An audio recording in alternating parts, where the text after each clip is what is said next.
The Switch 2 is around the corner, and I've been lucky enough to be able to pre-order one of these in Japan, which is strictly lottery based.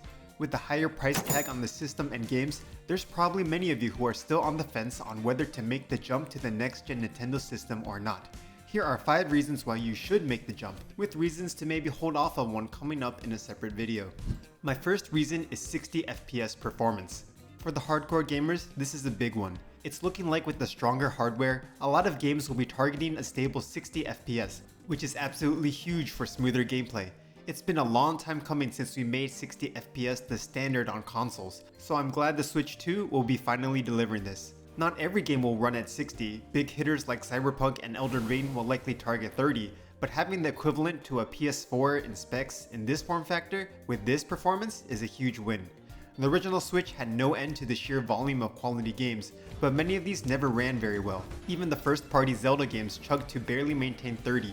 With the Switch 2, we can expect newer titles to run better, some older games to get free updates improving performance, like the infamously terribly optimized Pokemon Scarlet and Violet. Of course, there will be the paid upgrade versions for Breath of the Wild and Tears of the Kingdom and other select titles, but if money isn't an issue, the improved performance is a reason to upgrade. The second reason is Nintendo exclusives. Arguably the main reason anyone decides to go with the Nintendo console, the exclusives can make or break the platform.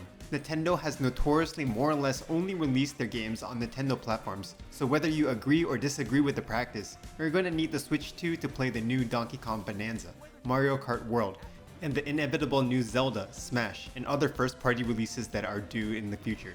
For our launch title, Mario Kart World is looking like a completely next-gen Mario Kart, with open-world driving, races up to 24 players, and continuous Grand Prix, where you drive from course to course. Considering it's been over 10 years since the release of Mario Kart 8, if you're a fan of Mario Kart, you'll likely want to make this upgrade.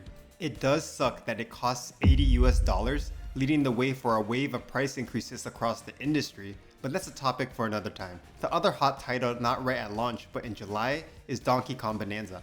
I'm personally more excited for this one, as it's been over 4 console generations since the last 3D DK game. The gameplay here is looking real smooth. I'm liking the throwbacks to Donkey Kong Country, but it looks like Bonanza is also doing its own new thing with destructible terrain. Finally, there's Metroid Prime 4. This is one of my most anticipated games of the year and the main reason why I decided to go with the Switch 2. I know it's also slated for the original Switch, but playing this highly anticipated game with all 60 frames is a huge draw that makes it worth considering the upgrade. The third is Game Chat. One of Switch 2's premier features is Game Chat, which is more or less Discord for Switch. You'll be able to join voice comms with people on your friends list and stream your gameplay in an online social setting.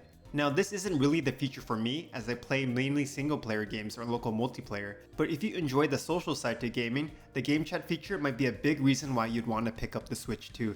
Especially for younger gamers who play primarily on the Switch, this feature could be a game changer for whoever hasn't used a voice call program yet.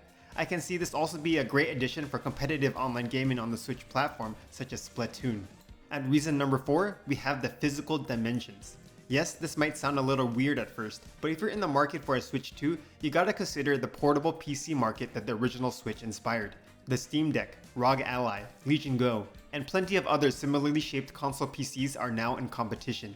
These offer comparable to even more power than the Switch 2 and often play your Steam library. Where you might want to consider the Switch 2 then is its thinness. The other guys are thick boys, like real thick. I have a Switch Deck which I love, but it's honestly too heavy and thick for my preferences.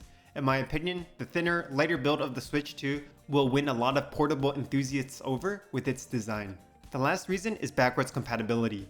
With the Switch 2 supposed to be backwards compatible with most Switch 1 games, it's essentially a better version of the Switch in every way. With the Switch now over 8 years old, getting the performance upgrades and future-proofing your system is definitely worth considering if you've had your old one close to launch. That said, the Switch 2 doesn't come out with many exclusives in the coming months, so if you've gotten your Switch recently, you might be fine just sitting on it for a little while more. And those are 5 reasons why you should consider an upgrade to the Switch 2. Will you be picking up a new one anytime soon, or holding off? How do you feel about the new console, and what about the game price increases? Leave your thoughts in the comments below.